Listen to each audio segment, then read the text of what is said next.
greasy, didn't it? Let it heat up, see if it starts leaking. Don't see no leaks so far.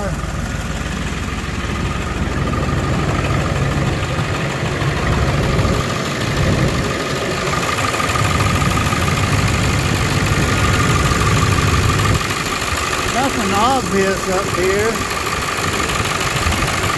The valley is wet, but it's always wet.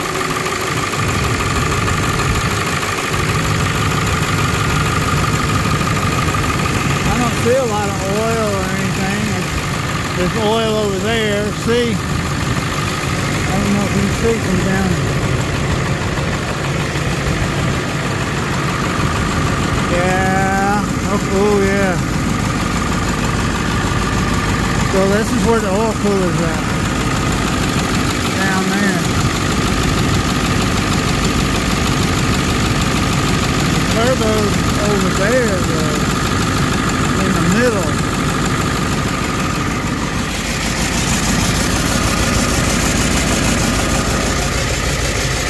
Still don't see no leaks yet.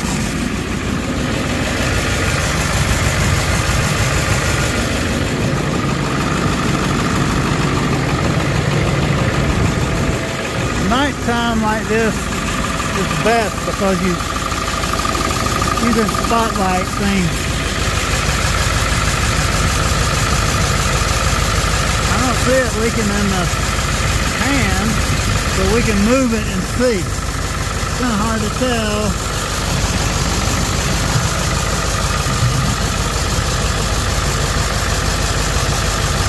Nothing yet. I'm not going to stay out here too much longer. I don't know if our quiet time is 9 to 9 or 8 to 8.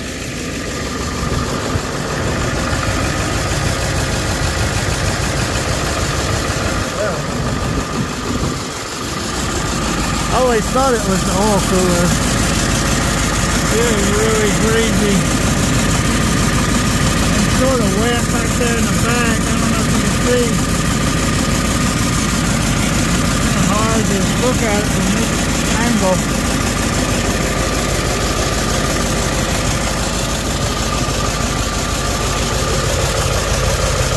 Still no drip, which is crazy. When you want it to leak, it won't.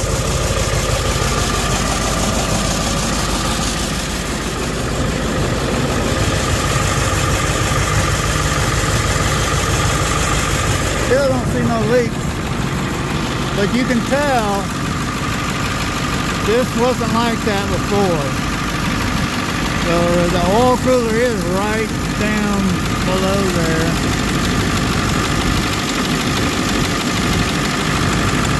Just pull the ladder over here. Still nothing going on underneath.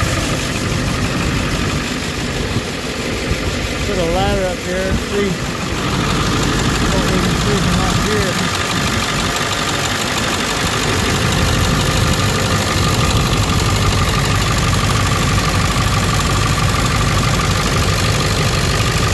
At the bottom of the turbo there is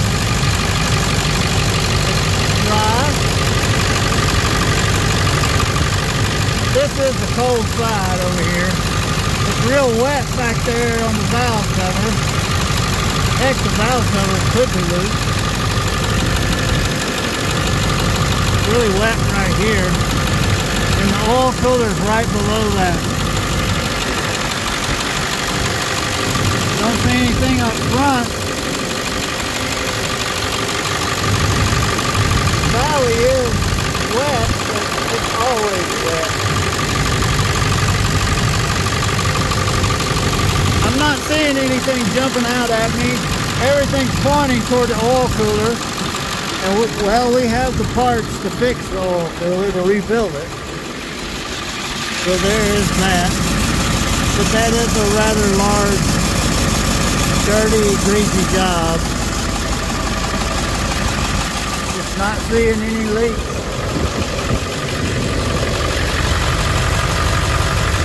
Running good. Started right up. Any leak? There's a drip right there. That's coming off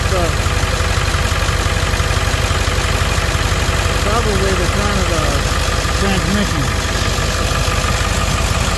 Yep.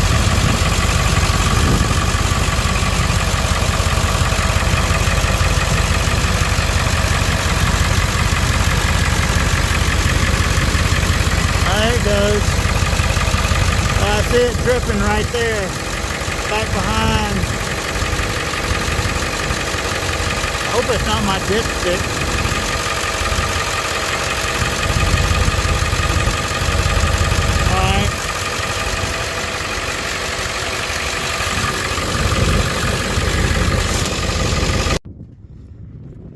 Well, once the oil got up to temperature, it started really leaking out. You can see it now.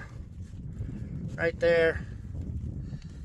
You can see it gushing out right behind the oil pan.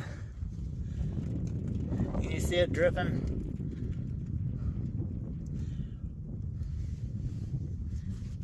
Let me get the different grip on the phone.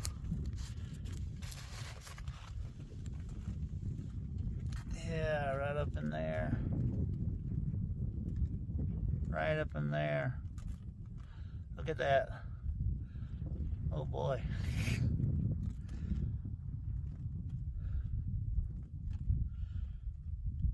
That's really coming out.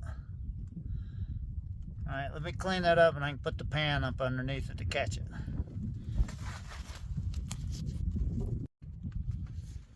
Well, it didn't leak until it got warm, and then it started pouring out right behind the oil pan and in front of the transmission.